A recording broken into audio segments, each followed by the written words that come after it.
기도하겠습니다. 하나님, 주님이 부활하신 이 기쁨의 날, 승리의 날, 우리가 부활의 믿음과 부활의 은총과 부활의 소망을 가지고 주님 앞에 나아갑니다.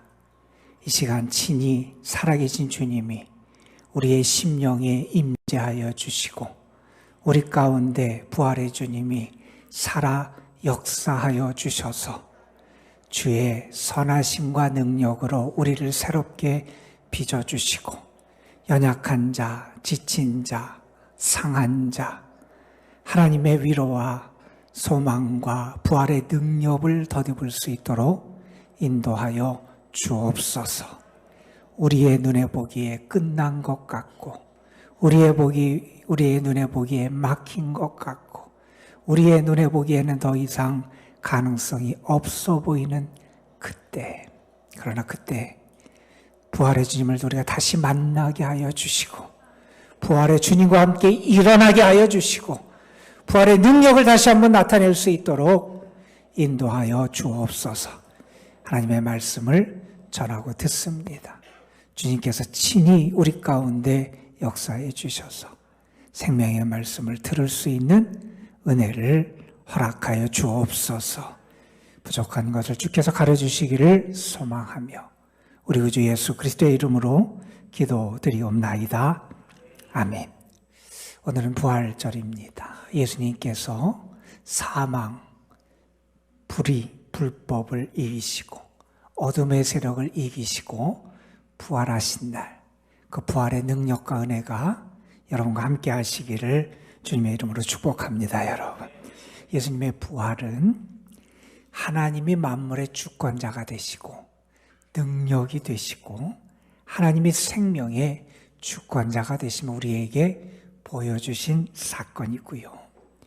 예수 그리스도를 통해서 죽음이 승리한 게 아니라 생명이 승리함을 우리에게 보여준 사건이었습니다.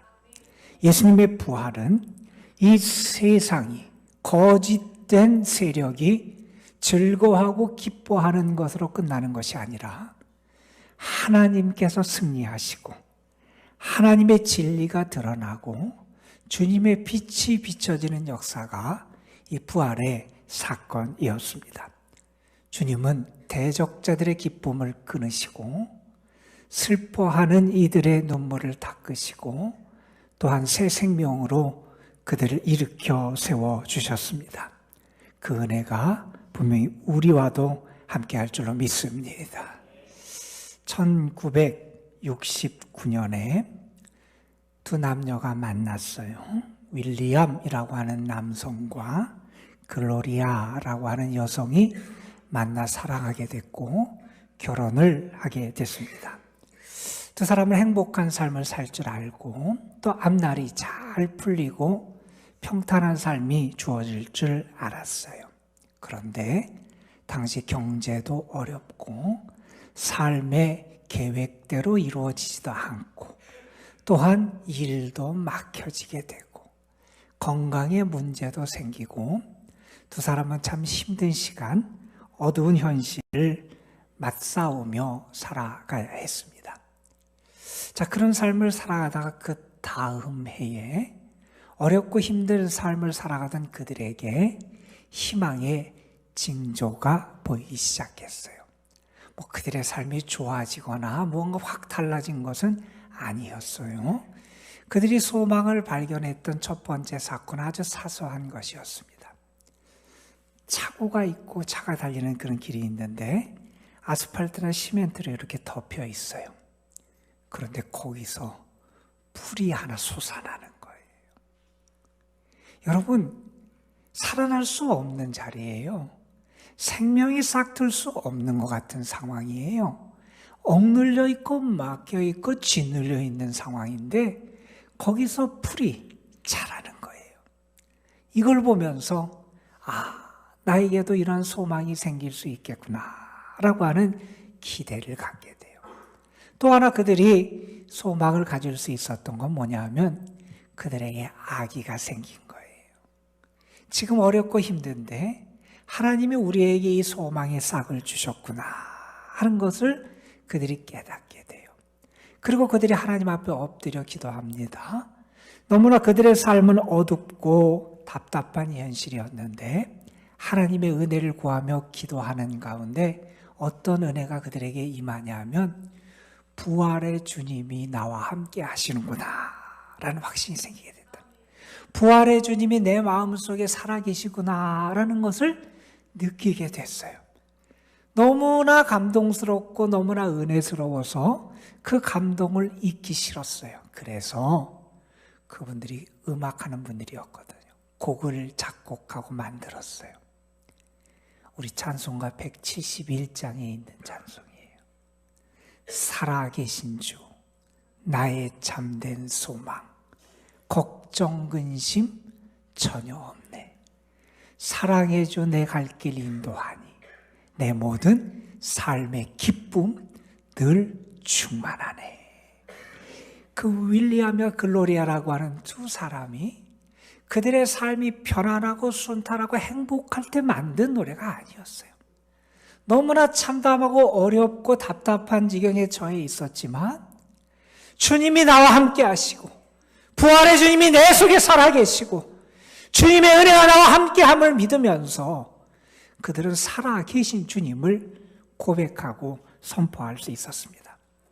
오늘 부활절 예배를 드리면서 저는 여러분에게 부활의 주님을 만나는 기쁨과 행복이 가득하길 소망하고 그 주님이 내 속에 살아계시고 내 마음에 살아계시고 나의 삶의 동행자가 되어주시고 내 삶을 이끌어 가심을 고백할 수 있는 그 고백이 살아나기를 주님의 이름으로 축원합니다. 여러분, 우리는 주님의 부활을 믿습니다. 우리는 주님의 부활을 믿어요. 성경이 부활을 증언해요. 여러분, 성경대로 예수님이 죽으셨고요. 성경대로 예수님이 다시 살아나셨어요. 오늘 우리가 함께 교동문으로 고린도전서 15장 앞부분에 등장하는 부활 전승에 대한 말씀을 함께 교독했어요. 거기에 보면 바울은 예수님의 사건을 이런저런 다른 말, 다른 수식어로 설명하지 않아요. 뭐라고 설명하느냐? 예수님은 성경대로 죽으시고 예수님은 성경 말씀대로 다시 살아나셨습니다. 예수님이 성경대로 다시 살아나셨다는 거예요. 성경이 예수님의 부활을 증언하고 예수님은 그 증언대로 다시 살아나셨다는 거예요. 여러분, 우리가 부활을 말할 때 예수님의 빈 무덤을 말하곤 합니다.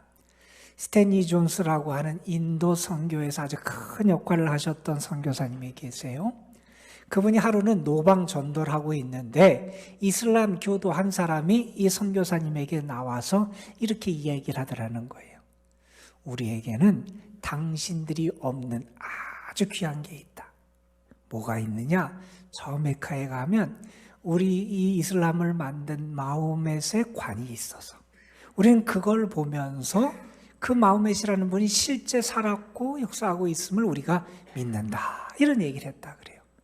그때 스탠리 존스 선교사님이 그를 향하여 했던 말이 아주 유명한 얘기를 하지요. 그게 당신과 우리의 다른 점입니다. 당신들은 무덤을 자랑하지만 우리 예수님은 부활 승천하셨기에 무덤에 계시지 않습니다. 여러분, 빈 무덤에 예수님의 부활을 우리에게 보여주고 있기도 합니다.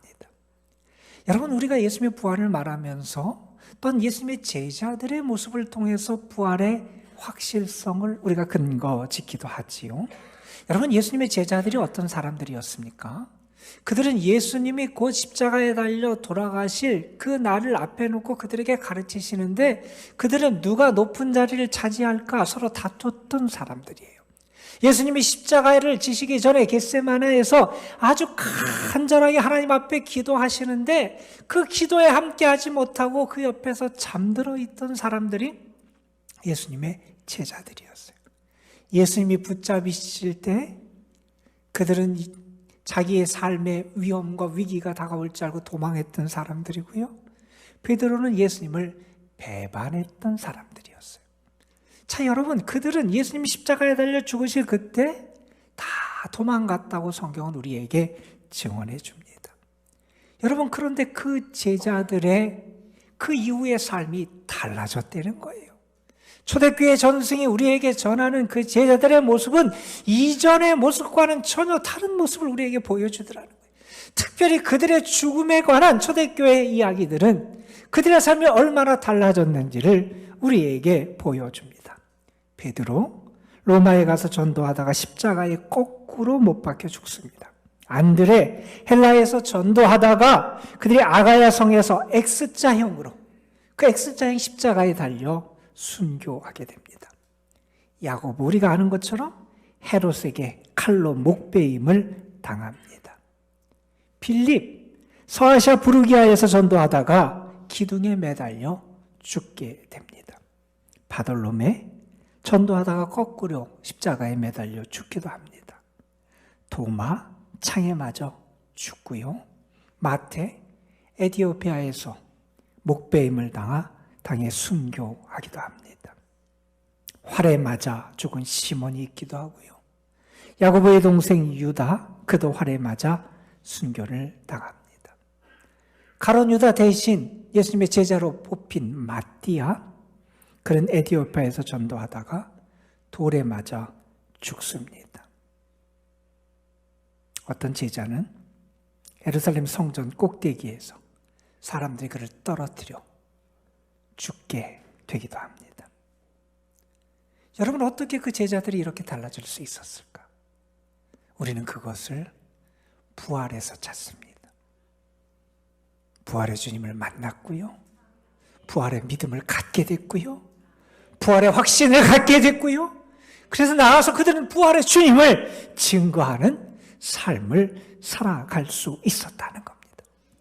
여러분, 부활의 주님이 지금도 역사하십니다. 저는 분명히 믿습니다. 부활의 주님이 우리나라의 역사 가운데도 친히 함께 하실 줄로 믿습니다. 여러분, 1885년 부활절에 우리나라에 하나님께서 두 사람의 선교사를 보내주세요. 아펜셀러 그리고 언더우드, 그 두 감리교와 장로교 선교사들이 1885년 부활절 아침에 제물포항에 내리게 됩니다.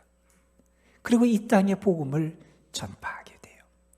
나중에 아펜셀러 목사님이 선교 보고를 하면서 보냈던 글 가운데 그들이 첫날 이 한국 땅에 발을 내딛던 그날 그들이 어떤 믿음과 기도를 하나님 앞에 드렸는지를 증언하는 내용이 있습니다. 이렇게 말합니다. 우리는 부활절에 이곳에 왔습니다. 그날 사망의 철창을 쳐부시고 부활하신 주님께서 조선의 결박을 끊어주시고 하나님의 자녀로 빛과 자유의 세계로 인도해 주시기를 기도했습니다. 부활의 주님을 믿고 그분에게 이 나라를 맡기며 이 조선의 백성들을 맡기며 기도했다는 거예요. 여러분, 140년도 안 지났어요. 우리에게 어떤 은혜가 있었습니까? 저는 분명히 믿습니다. 부활의 주님이 오늘도 이 나라 이 민족 가운데 살아 역사하실 줄로 믿습니다. 여러분, 우리는 부활의 주님을 직접 눈으로 목격하지 못한 사람들이에요. 그러나 우리가 부활의 믿음을 가져요. 어떻게 해요? 성령이 나에게 믿음을 갖게 하세요. 오늘도 성령이 나에게 부활을 증언하고 믿게 하신다는 거예요. 오늘 여러분, 하나님 앞에 예배를 드리면서 우리가 다른 어떤 것보다 내가 부활의 주님을 믿습니다. 부활의 능력을 믿습니다. 부활의 소망을 믿습니다. 내가 부활의 신앙을 고백할 수 있는 여러분이 되시기를 주님의 이름으로 축원합니다. 여러분, 우리가 주님의 부활을 통해서 알게 되는 게 있어요. 뭐냐? 하나님의 말씀은 진리라는 거예요. 여러분, 하나님의 말씀이 그대로 이루어지지 않는다면 우리가 어떻게 믿겠어요? 그런데 이 세상의 관점에서 보면 도저히 일어날 수 없을 것 같은 죽은 자가 다시 살아나는 그 역사가 이루어졌다는 거예요. 하나님이 약속하시고 말씀하신 그것이 성취됐다는 거예요. 부활의 사건을 통해서 우리는 하나님의 말씀이 진리고 하나님의 말씀을 의지할 수 있고 그 믿음을 가지고 살아갈 수 있음을 우리가 확신하게 된다는 겁니다. 여러분, 부활의 역사를 통해서 우리가 알게 되는 게 있어요. 예수님이 우리의 구원자가 되시고 주님이 정말 하나님의 아들 되심을 우리가 믿을 수 있게 됐다는 거예요. 여러분, 이 세상에는 우리가 존경할 만한 사람, 위인들도 많이 있었어요. 대단한 업적을 이루는 사람도 있었고요, 위대한 희생의 길을 걸어간 사람도 있어요. 그러나 그들 누구도 우리의 죄의 문제, 죽음의 문제를 해결할 수 없었어요. 그러나 주님이 그 모든 것을 해결하셨고요, 십자가에 죽으셨지만 그 죽으신 주님, 그 십자가의 길이 결국 승리의 길임을 우리에게 보여주셨어요. 바울이 로마서 1장에서 그렇게 말합니다. 예수님, 그분은 성결의 영으로 죽은 자 가운데서 부활하셔서 능력으로 하나님의 아들로 선포되셨다, 이렇게 말씀합니다. 예수님이 부활하셔서 그 부활의 사건을 통하여 예수님이 진짜 하나님의 아들이심을 우리에게 드러내 주셨다는 거예요. 우리가 주님의 부활을 통해서 예수님이 정말 온전한 나의 구주가 되시고 나의 참 생명의 주가 되시고 하나님의 아들 되심을 믿게 됐다는 거예요. 여러분, 우리가 분명히 부활을 통해서 알게 되는 게 있습니다. 바울이 이런 얘기를 했습니다. 예수님의 부활은 잠자는 자들 부활의 첫 열매가 되신다 그랬어요. 우리는 분명히 믿어요. 주님이 첫 열매가 되셨기에 우리의 부활도 있을 것이고, 주님의 부활은 우리의 부활을 보증하는 은혜의 사건임을 우리는 믿게 된다는 겁니다.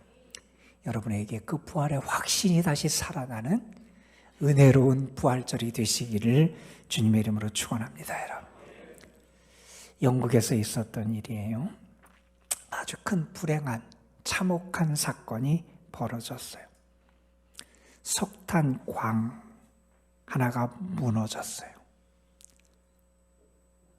일하던 광부 몇 사람이 그 사건으로 목숨을 잃었느냐? 164명이 목숨을 잃었어요. 아주 참혹한, 끔찍한 사건이에요. 160여 명이 생매장을 당한 사건. 얼마나 많은 사람들이 슬픔과 애통함 가운데 빠져 있었는지 모릅니다. 사고를 수습하면서 이제 시체를 발굴하고 수습해 나가요. 그들의 마음이 얼마나 괴롭고 그 모습을 보면서 얼마나 답답했겠어요. 그런데 그 작업을 하다가 그들이 남긴 메모를 하나 발견하게 됩니다. 이렇게 적혀 있었습니다. 주님이 우리와 같이 하십니다. 우리는 갈 준비가 되었습니다. 주여 축복하소서. 우리는 대단히 유쾌한 기도회를 가졌습니다. 우리 모두는 영원한 영광을 위해 죽을 준비가 되었습니다. 우리는 곧 죽을 것입니다. 그러나 그리스도가 부활하셨으므로 우리는 부활의 생명 가운데 아름답게 꽃 피울 것입니다. 여러분, 얼마나 두려웠겠어요. 얼마나 그 삶의 마음이 괴롭고 힘들었겠어요. 그런데 여러분, 그들은 부활의 소망이 있었고요, 부활의 주님을 믿는 믿음이 있었고요, 죽음 앞에서도 그래서 그것을 이겨내며 기뻐할 수 있는 그 모습을 우리에게 보여줬던 겁니다. 요한복음 11장에 보면 예수님이 나사로를 살리신 사건이 등장을 해요. 나사로가 이미 죽은 지 나흘이 지난 다음에 예수님이 도착하셨어요. 그의 누이들 슬픔 가운데 괴로워합니다. 주님은 마르다를 위로하시면서 마르다에게 이런 말씀을 하십니다. 나는 부활이요 생명이니 나를 믿는 자는 죽어도 살겠고 무릇 살아서 나를 믿는 자는 영원히 죽지 아니하리라. 그러면서 마르다에게 이렇게 물으세요. 내가 이것을 믿느냐? 여러분, 지금 상황이 어떤 상황이에요? 그 사랑하던 오라비가 죽었어요. 죽은 지 나흘이나 됐어요. 너무 슬프고 이제 세상적으로 보면 가능성도 없고 길도 없고 다 끝난 것 같은 상황이에요. 그런데 그때 예수님은 말씀하세요. 나는 부활이고 생명이라는 거예요. 그것을 내가 믿느냐는 거예요. 여러분, 예수님이 여러분에게 그런 질문을 하신다면 여러분은 뭐라고 대답하시겠습니까? 우리 믿음의 선배들, 초대 기독교의 성도들은 참 귀한 믿음의 모습을 우리에게 많이 보여줘요. 그래서 당시 세상은 그들을 이해하지 못했어요. 참 이상한 사람들이다. 참 이해할 수 없는 사람들이라고 그 당시 세상은 우리 믿음의 선배들을 그렇게 바라보고 생각했어요. 그들의 모습을 보여주는, 초대 기독교 우리 믿음의 선배들의 모습을 보여주는 단적인 내용이 한 철학자의 글을 통해서 우리에게 전해지는 내용이 있어요. 이런 말이 거기 적혀 있습니다. 그리스도인들은 정말 이해하기 힘든 사람들이다. 사람이 죽어도 슬퍼하지 않고 기뻐하며 그들의 신에게 감사의 예식을 드린다. 그들은 시체를 들고 묘지로 행렬할 때 마치 즐거운 소풍이 나가듯이 노래를 부르며 감사합니다, 감사합니다 말하며 행진한다. 그들이라고 왜 이별의 아픔과 슬픔이 없겠어요? 그런데 여러분, 그들은 그 아픔과 슬픔보다 더 큰 부활의 소망을 가지고 있었다는 거예요. 우리의 삶도 힘들 때 많이 있을 거예요. 괴로울 때 있어요. 답답해서 미칠 것 같은 때도 있을 거예요. 그런데 여러분, 우리에게는 그것보다 더 큰 부활의 소망과 믿음이 있다는 거예요. 그보다 더 큰 부활의 능력이 우리에게 있다는 거예요. 우리 믿음의 선배들은 그것을 우리에게 보여줬다는 거예요. 여러분, 한번 대답해 보시기를 바랍니다. 여러분, 진정 부활의 신앙을 가지고 있습니까? 여러분은 부활의 믿음을 가지고 있습니까? 혹시 부활의 믿음이 없고 부활의 소망이 없어서 현재의 삶에 얽매이고 세상과 타협하고 죄와 타협하는 것이 혹시 우리의 모습은 아닙니까? 부활의 믿음이 없고 부활의 소망이 없어서 지금 당하는 고난, 환난이 마치 내 인생을 끝내는 것 같고, 그래서 내가 낙심하고 좌절하고 무너져 있지는 않습니까? 오늘 우리는 고린도전서 15장 말씀을 읽었습니다. 고린도전서 15장은 부활장이라고 일컬어지는 말씀이에요. 예수님의 부활의 이야기를 하고 그걸 통해서 우리에게 부활의 확실성을 설명해 줍니다. 그리고 나중에 우리가 어떤 몸으로 부활할지도 말씀에 전해주는 게 고린도전서 15장 내용이에요. 그 말씀 가운데 일부를 우리가 읽었어요. 오늘 말씀은 이런 얘기예요. 부활이 없으면 우리가 이렇게 살겠냐는 거예요. 부활이 없으면 바울이 말했다. 내가 이렇게 살겠냐는 거예요. 내가 이렇게 고통을 당하고 내가 이렇게 날마다 죽는 삶을 살아가고 세상의 방식으로 살지 않고 그냥 내가 이제 내 삶이 여기서 끝나서 먹고 마시자 살지 않고 내가 진리 가운데 바른 삶을 살아가고 내가 믿음으로 살아가는 건 부활이 없으면 내가 이렇게 살겠냐는 거예요. 부활이 없다면 그 모든 것이 다 허망하게 끝나고 말 텐데 왜 이렇게 살겠냐는 거예요. 내가 고난을 당하고 믿음으로 진리 가운데 걸어가고 내가 삶 소망 가운데 참아내고 이겨내고 매일 죽는 삶을 왜 살아가느냐는 거예요. 나는 부활을 믿는다는 거예요, 여러분. 나의 부활에 믿음이 있다는 거예요. 믿음이 있으니 죽는다는 거예요. 믿음이 있으니 감당한다는 거예요. 믿음이 있으니 신실하게 살아간다는 거예요. 부활의 믿음이 우리에게 있기에 그 삶이 달라질 수 있다는 겁니다. 여러분에게도 그러한 믿음이 있길 간절히 소망합니다. 스탠포드 대학을 설립한 분의 이름이 스탠포드라는 분이에요. 아주 미국의 명문 대학이지요. 스탠포드라는 분은 부자였고요. 아주 큰 부자였고요. 상원 의원이었어요. 그러니까 돈도 가지고 있고 세상적인 권세, 명예도 가진 분이었어요. 더군다나 아들이 하나 있는데 외아들이 하나 있는데 잘생겼어요. 공부도 잘해요. 수재라는 말을 들어요. 그 아들을 보면서 너무 행복하고 기뻤어요. 그 아들의 미래가 보이는 것 같아요. 그런데 어느 날 갑자기 그 아들이 세상을 떠나게 됩니다. 자기의 미래였고 꿈이었고 전부였던 외아들이 세상을 떠나요. 그 슬픔이 너무 컸어요. 장례가 진행되는 동안 말 한마디 못하고 지냈어요. 절망 가운데 슬퍼하며 있던 그가 어느 날 꿈을 꿔요. 꿈에 죽은 아들이 나타나요. 아버지에게 그런 이야기를 하더라는 거예요. 아버지, 저는 부활하신 예수님 곁에 있습니다. 그러니 저 대신 청년들을 좀 도와주세요. 그러더라는 거예요.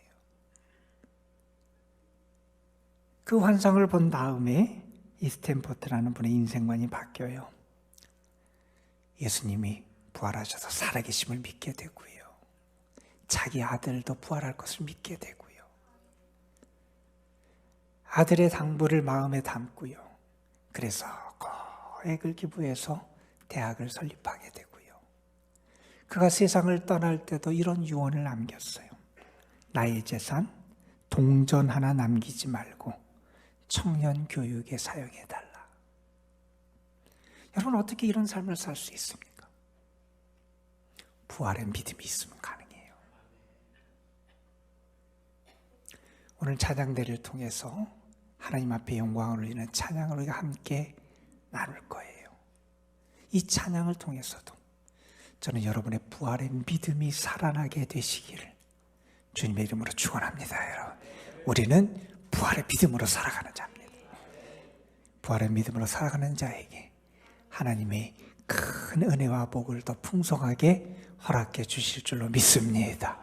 기도하겠습니다. 아버지 하나님, 우리에게 부활의 믿음 주셔서 감사합니다. 부활의 믿음으로 살아가는 자, 부활의 믿음으로 승리하는 자, 부활의 믿음으로 죄의 역사를 나타내는 저희들 되게 하옵소서. 우리 구주 예수 그리스도의 이름으로 기도드리옵나이다. 아멘.